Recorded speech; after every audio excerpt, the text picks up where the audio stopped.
unang araw ng kanyang duty at ito na nga yung pinakahihintay. Siyempre excited din siya at gusto niyang malaman kung paano makipaghalubilo sa mga taong hindi niya kakilala. At dito na nga nagsisimula at naihatid ko na nga siya ngayong araw na ito.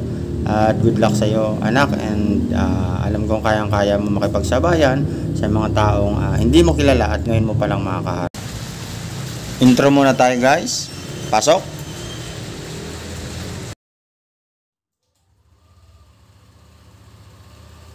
Maaga pa lang ay chinek ko na ang aking motor. Alas 3 ng madaling araw. Kailangan sigurado tayo at higit sa lahat yung ilaw, mga brake at higit sa lahat yung andar ng motor ay kung garantisado ba. So wala naman akong duda dahil unang-una ito po ay napakalakas at may tiwala naman ako dito sa aking motor dahil medyo malayo-layo na rin ang nabiyahe nito at alam kong garantisado. So syempre unang araw ng duty ng aking anak ay medyo tensyonado pa dahil ang kalsada ng aming tatahakin ay bago para sa aking paningin. Madalas akong bumabiyahe pero hindi motor ang dala ko. So dito ako masusubukan. Hinihintay ko na lang habang naliligo yung aking anak ay talagang ready na rin ako at kailangan gising na tayo. Wala na tayong masyadong pag-aalinlangan at higit sa lahat kompleto na ating mga gamit. At syempre unang-una, madilim yung aming tatahakin at marami tayong mga kasabay na sasakyan, malalakas na sasakyan. Ito na nga yung aming paghahanda. Inintay ko na lang. Pagamat naka-ready na ay patuloy pa rin yung aking siyempre nagdadasal tayo na sana maging safe tayo sa araw-araw. At medyo kabado tayo dahil sa yun na nga. Malaking kalsada yung papasukin natin. So ako naman ay matagal na akong driver pero medyo matagal din akong nahinto. Kadalasan naman mga simpleng kalsada lang yung pinupunta natin. So ngayon ito rin yung time ito yung pagkakataon na makikipagsabayan tayo sa malalaking sasakyan at maraming mga motorista. At syempre, dahil sa hindi pa natin gamay ang kalsada, medyo ingat lang tayo. At ayun na nga guys, update ko na lang kayo pagdating sa highway at sa aming pupuntahan. And ayun, good luck sa aking anak sa kanyang unang araw ng duty.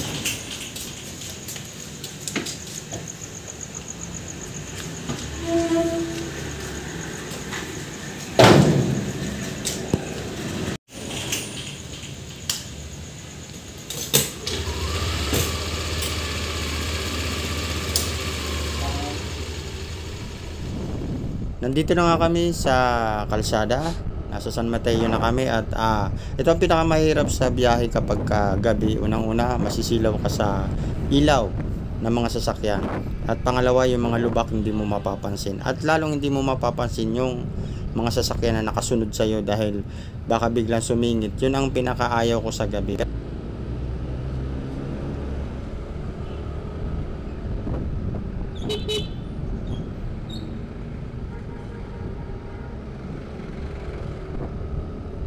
So far, medyo maganda naman ang biyahe namin. Medyo umambon kanina pero hindi naman tumuloy. At least nandito na rin kami. Malapit na kami sa batasan. At konting traffic, hindi maiwasan. Alam na natin. At syempre, ganyan ang sitwasyon natin dito sa Pilipinas. Syempre, at sabi nga nila, only in the Philippines. Pero palagay ko, hindi lang naman siguro dito.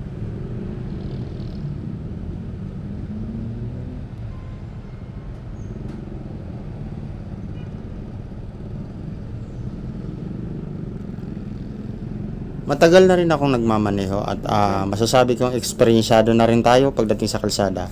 Pero sa tuwing may bagong kalsada akong pupuntahan ay hindi pa rin maiwasan sa sarili ko ang kabahan dahil tao tayo eh.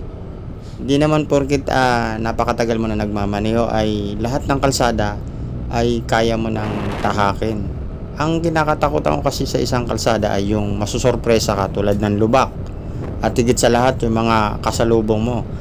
Yung kahit anong ingat mo, kung ang mga nakakasalubong mo o nakakasabay mo ay hindi talaga marunong mag-ingat at lalo na sa gabi, ay nandun pa rin yung pangamba. Kaya syempre kasama natin ang pagdadasal kay Lord na lagi tayong alalayan sa paglalakbay lalo na't gabi.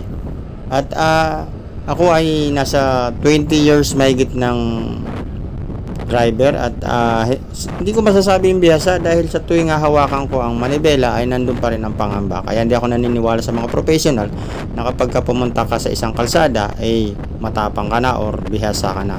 Siguro para sa akin dahil disiplinado tayo bilang driver, nire-respeto ko pa rin yung kalsada dahil pag hindi ka marunong rumespeto at hindi ka marunong magpahalaga sa iyong sarili, tandaan mo napakalapit ng disgrasya. Kaya ito yung isa sa mga bagay na hindi natin pwedeng naisin na mangyari. Kaya doble ingat, talagang nagdadasal tayo tuwing lalabas.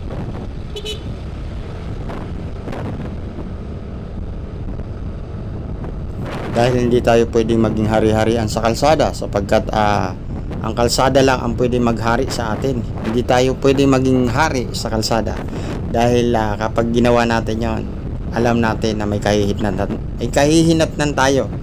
Kaya para sa mga kaparehas kong driver, ingat lang po tayo lalo na sa mga motorista dahil napakahirap ng motor dahil dalawa lang yung gulong niyan eh.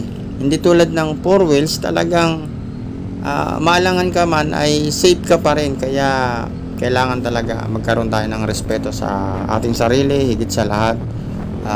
Kung ano man ang medyo magulo sa kalsada at kung ano yung makikita natin, palagpasin lang natin, pasensya lang para maging safe lang tayo sa pagbabiyahe. Para sa akin siguro cool lang, chill lang tayo sa pagmamaneho, tamang pogi lang kung pogi ka, pero kung hindi naman siguro tama na yung maging tama.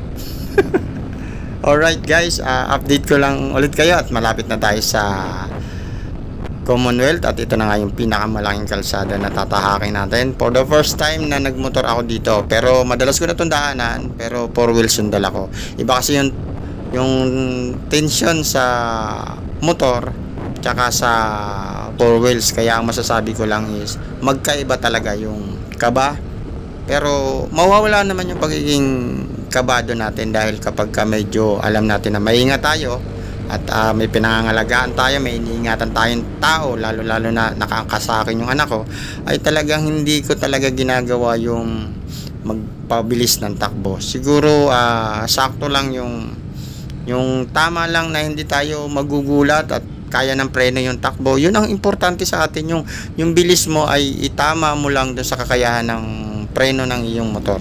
Dahil kapag mabilis ka masyado at malakas ang motor mo at higit sa lahat yung preno mo kahit anong lakas niyan, baliwala yan pagka nabigla ka or may biglang sumalubong sa'yo.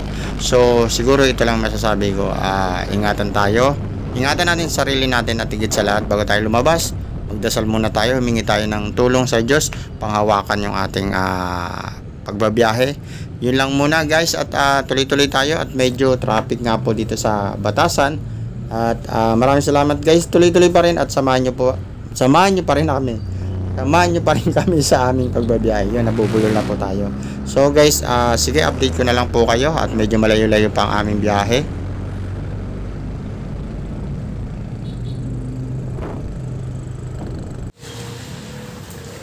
Asya nga pala guys, kung mapapansin nyo, ang aking video ay wala pong cut. Ito po ay tuloy-tuloy dahil gusto ko pong orasan yung mula sa Burgos hanggang East Avenue. Kung tutusin, napakalapit lang naman dahil may motor tayo at wala naman masyadong traffic pag ganitong rush hour na at talaga namang halos hindi katulad ng araw na talagang masasabak mo ng gusto yung mga tulad ng usok at yung bumper to bumper na sasakyan at higit sa lahat yung mga maraming tao sa kalsada na ang dami mong iiwasan. Unlike sa gabi ay kumbaga isa lang ang iiwasan mo ay yung kalsada na alanganin or may lubak at hindi ka masyadong maalangan tulad ng araw na pati mga tao iiwasan mo, alerto ka at yun nga, ang pinakakalaban mo lang sa gabi ay yung masisilaw ka. Yun talaga ang disadvantage sa gabi. Mari kang masilaw sa kasalubong mo. Pero pagdating naman sa malaking highway ay halos isang lane lang, isang way lang yung dadaanan at wala kang makakasalubong. Yun naman ang kagandahan sa malaking highway. Bagamat maraming makakasabay ka malalaking sasakyan, ay hindi ka masyadong nasisilaw gawa ng nasa kabila yung kasalubong. So hindi tulad sa mga malilit na kalsada na talagang masasalubong mo talaga sila. Kaya yun ang medyo talagang nakakasilaw. Yun naman disadvantage sa malilit na kalsada. Talagang masisilaw ka lalo na't may kasalubong ka mga truck. Hindi tulad sa ganitong highway na puro pasulong lang yung takbo ng mga sasakyan. So guys, update ko muli kayo at tuloy-tuloy lang po at samahan nyo lang po kami sa aming pagbabiyahe ngayong gabing ito para sa aming motovlog. Unang duty ng aking anak. So good luck sa kanya and alam kong kayang-kaya niya. Ayun na nga guys, sige guys, samahan nyo po kami at update ko kayo hanggang sa dulo ng aming pupuntahan.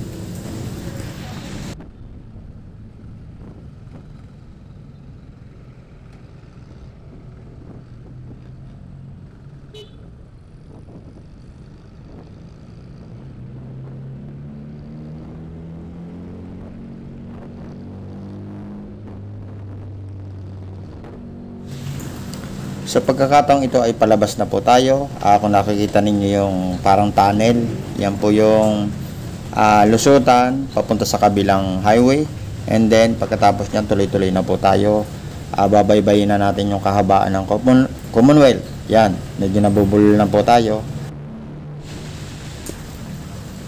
Shoutout nga po pala sa mga kaibigan natin, especially po kay Boy Nyog. Paki-subscribe po yung channel ni Boy Nyog, ang bago niyang channel. Saka ko na po ikikwento kung bakit naging bago yung kanyang channel. So pakisupport naman po ang kanyang channel at ilalagay ko nga dito sa screen na to. And shoutout na rin sa mga kaibigan namin sa group ng Igit. Yan, si Renz, yan, Galensky and Durana, Mary Jean Durana, and yan si ano nga pala, shoutout na rin kay Cecil. Medyo busy siguro siya sa probinsya diyan sa Bicol. Wala pa tayong update tungkol sa kanya. Then shoutout na rin kay Ann Bicolania and Axel. Ayan, at kay Sisma Idolan, and shoutout po sa inyo lahat. At ayun kay Oye Boy at sa mga kaibigan po natin, sa mga hindi ko pa nababanggit, marami pa tayong nakalimutan. Pasensya na po kung hindi ko kayo masyado nababanggit at medyo mahirap din kasi magsalita ng tuloy-tuloy, lalong-lalo na wala ka. Hindi po scripted yung ginagawa ko. On the spot po ito yung pagsasalita ko, kaya napakahirap. Ayun nga po pala, shoutout kay Jerwin. Yan. And kumusta ka na bro? And kay Bisdaker Prime, John Jing. Bro, shoutout sa iyo at good luck sa napakahusay mong mga content, mga tutorial, sa mga editing, napakahusay po niyan. And subscribe niyo na rin po Bisdaker Prime ang kanyang YouTube channel. And at shoutout din po sa aking kaibigan, sa kaibigan namin ni Moms Ed na si Braga Meg, at kay Miss Josie Agustin, masyadong busy. Parito lang, Pilipinas, tsaka abroad. Ingat lagi. Ann Bicolania, shoutout sa iyo. And sa aking kumari, yan, sa aking kumari at kumpare na si ang kanyang YouTube channel ay Shibro Vlog, and ang kanyang mister po na si Vic, si Paring Victor, ang kanyang ano po ay IBC Vlog. Medyo nabubulol na tayo. Talagang napakahirap po talaga magsalita kapag on the spot, wala po tayong script. Sa mga nagtatanong dyan, akala nila meron po tayong ginagawang script. Hindi po, yan po ay tuloy-tuloy at wala po tayong binabasa. At shoutout na rin pala sa aking kapatid na si Ate Baby Jane, ang kanyang YouTube channel, and sa aking asawa na si Moms Ed. Please subscribe po ang kanilang mga YouTube channel. Ang YouTube channel ng aking asawa ay dati Moms Ed, ngayon po ay medyo nagbago siya ng profile at pati yung kanyang pangalan sa channel. Siya na po ngayon ay Eds Vlog. So guys, paki-subscribe na lang sila, and shout out na rin sa mga kaibigan ko dyan sa Bicol. Shout out sa mga kumpare ko dyan kay Milchor and si Kung, yan, shout out sa inyo dyan, at kay paring Rick na Brito, and sana magkaroon ulit tayo ng banding kung sakaling may pagkakataon na makauwi naman. And shout out sa mga kaibigan ko dyan. And gusto ko ring i-shoutout ang aking napakagwapo at napakapogi. Napakagwapo na, napakapogi pa. Grabe, sobra-sobra. Maladonis nga kung tatawagin. So guys, welcome natin si Pading Aaron. Yan. Aaron or Aaron Candano. Ayan po ay alam kong ako maririnig niya to siguro. Pade, ikaw na. Ikaw na ang sakalam. Yan. So guys, sa mga kamag-anak ko pa dyan, and shoutout sa Bungalos family sa Barangay Kumon, at Bunaobra family sa Barangay Bunot, at maraming salamat sa mga patuloy na nagsusupport sa aking channel, bagaman bihira tayong makapag-upload dahil ayan nga pala guys, isa sa mga gusto kong i-topic yung tungkol sa pag-upload ng video. So bigyan muna natin ng break ang ating pagsasalita at antabay po muna tayo sa ating pagmamaneho. So guys, nandito na tayo sa Tandansora, at so far napakaganda pa rin ng panahon dahil wala po kaming nararamdamang ambon, at wala ka problema, banayad lang, at sakto lang naman, hindi mo masabing traffic dahil nga rush hour na to, at hindi natin masasabing traffic. So guys, sa pagpapatuloy ng aking biyahe, tuloy-tuloy lang po, at medyo lumiliwanag na nga dahil umalis po kami ng alas 4, then medyo maganda na yan, nakikita na natin yung langit. At sa pagpapatuloy ng aking pagbablog ay guys, gusto ko maikwento sa inyo tungkol sa aking pagbablog. Bakit bihira ako mag-upload? Kasi gusto ko kasi kapag nagkaroon ako ng upload ay yung maayos na video. Hindi ko masasabi kung maayos to para sa inyo, basta gusto ko yung mga video na pwedeng mapagbuhusan ng oras, or hindi man ito tutorial, or hindi man ito kasi ang aking pagbablog po ay kung saan ako nandoon, yun po yung content ko. Hindi pa ako gumagawa ng mga short video para lang siguro paminsan-minsan pang-update lang, pero hindi talaga ako nakapokus doon. Pero ayoko naman basta-basta lang ako gagawa ng video, kaya mas gusto ko pa rin yung pinagpaplanuhan ko muna. Tulad nito, kaya gumawa ako nito dahil alam kong memorable para sa akin yung vlog na ito, dahil ito yung unang duty ng aking anak doon nga sa kanyang pupuntahan na S Avenue Medical Center, at doon nga siya magdu-duty ngayon. And for the first time, ito yung nilakasan lang namin yung lalo na ako, at siyempre ako yung nagdadala ng motor, at ako rin yung may hawak sa aming dalawa, sa aming kaligtasan siyempre. So para sa akin, napakagandang vlog ito dahil first duty ng aking anak, at excited nga siya dahil gusto niya na maranasan yung kanyang pinag-aralan ay may apply naman niya. So siguro mga 5 to 6 months ang kanyang training dito sa S Avenue, at kung sakasakali naman pala rin, baka pagdating ng araw dito na rin siya mag-apply ng trabaho. So guys, yun nga, bigyan ko muna kayo ng update para sa biyahe. Tayo po ay nandito na sa Pilcoa, then malapit na po tayong lumiko dahil sa unahan ng konti ay circle na po. Kung mapapansin niyo, may karatula po, yan po ang babaan ng babaan po ng Pilcoa. Sa side po ng kanan, na pag lumagpas ka po dyan, ay yun na po yung papuntang Visayas. Then tuloy-tuloy lang at malapit na po kami. Siguro nasa 5 minutes na lang yung tatakboy namin, ay makakarating na kami sa sa isabi nyo. So guys, antabay na lang ulit.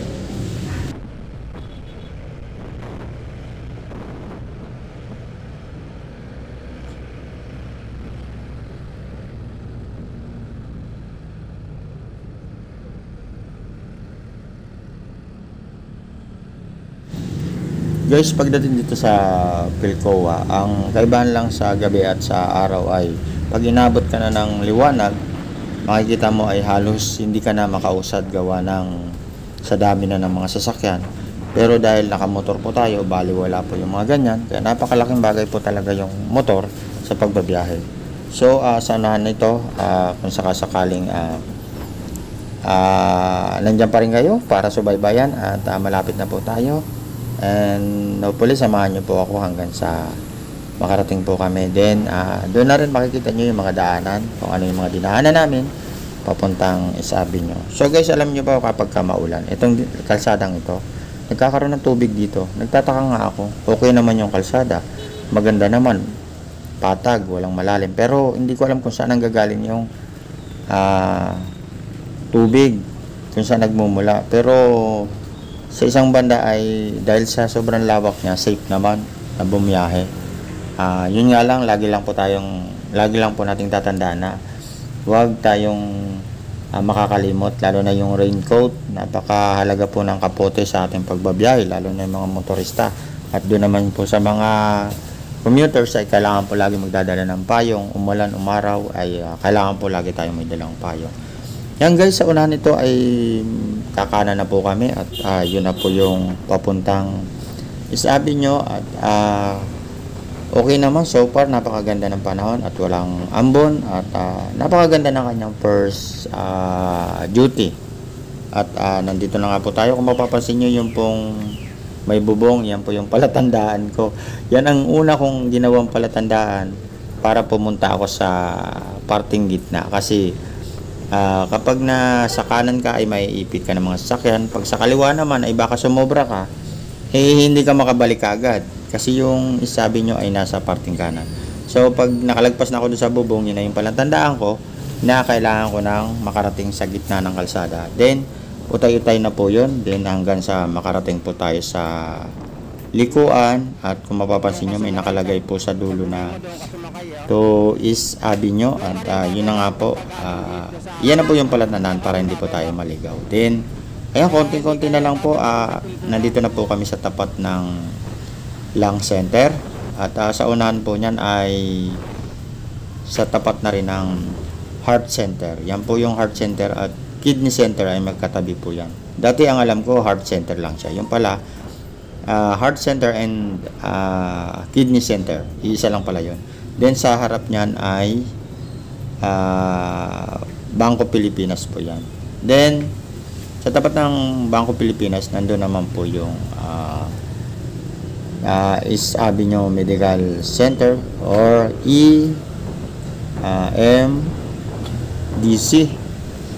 EAMDC. Tama ba? So kayo na pong bahala mag-correct.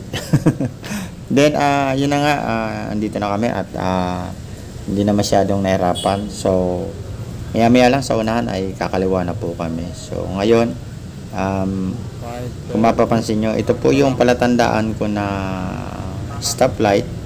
Dati po muntik na akong mahuli dyan sa stoplight na yun, dahil hindi ko talaga napansin yan. Dala ko yun, naka 4 wheels kami, at buti na lang kasama ko yung nanay ko at talagang yung follow-up check-up nga namin sa Heart Center, doon kami napagbigyan ng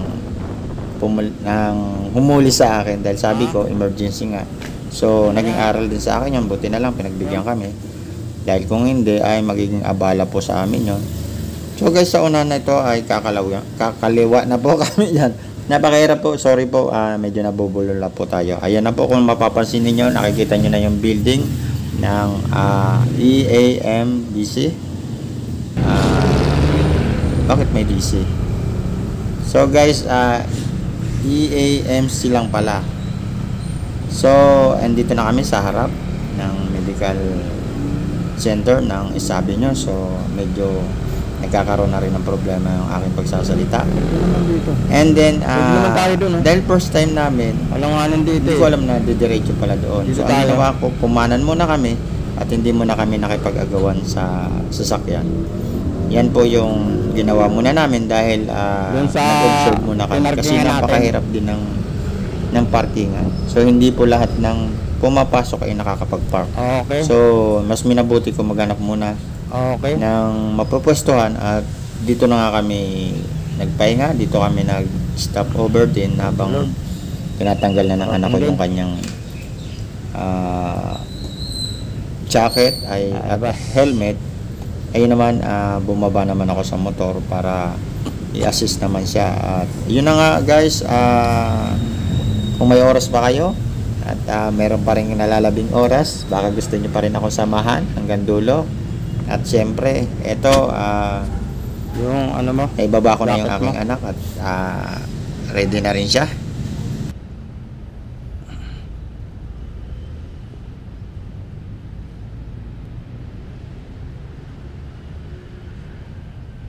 Dito ka ba o doon ka? Okay. Ako na isa.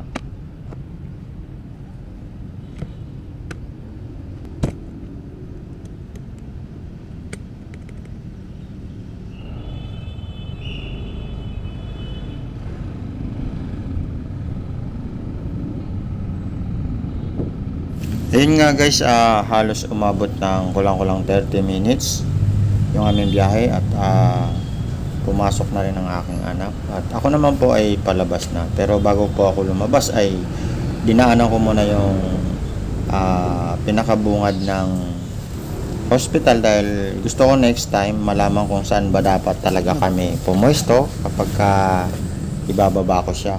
Kasi kung doon kami sa dulo, medyo malayo-layo pa rin at konti. So, dito, syempre, lahat naman dito. At kung mapapansin nyo, yung nasa unahan na lalaki na nakaputi, siya po yon, si Ace, ang aking anak. At, yun na, tuloy-tuloy na ang aking biyahe papuntang Burgos. Pabalik na po ako ng Montalban. At, syempre, para medyo mabilis po ang ating video at matapos kagad, ay gagawin po natin yung time-lapse. Pabibilisin po natin ng konti at dahil ang target ko lang naman ay mula Burgos hanggang Isabino. At syempre, yung pabalik naman, hindi ko na kailangan i-video yun ng dire-diretso. Gagawan po natin ng time-lapse para mas madali at matapos kagad yung video. And muli po, nagpapasalamat po ako sa mga sumubaybay, sumama sa aking pagbablog ngayong araw na ito sa unang duty ng aking anak. So, ito na nga guys, time-lapse, begin. Thank you guys.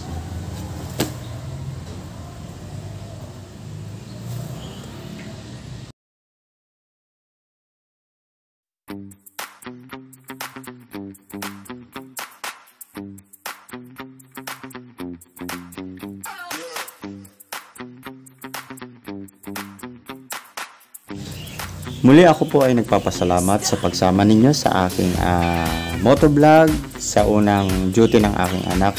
At please subscribe Uncle John's channel. Ito po ang aking channel. And then sa logo po, makikita po ninyo ang aking larawan. Then please like and share.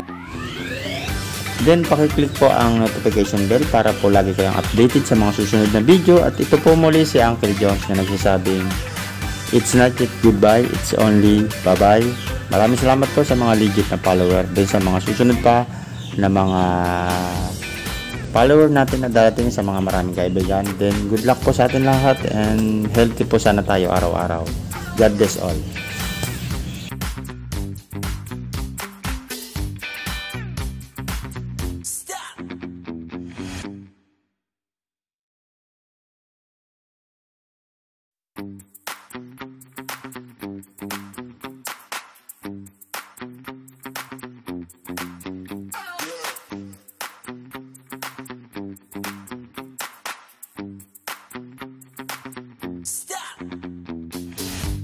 Guys, nakauwi na ako at halos 1 oras at 20 minuto lang yung binahe ko papunta ron at pabalik.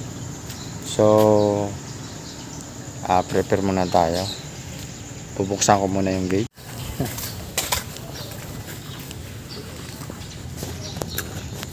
So yun na nga guys, pauwi na ako.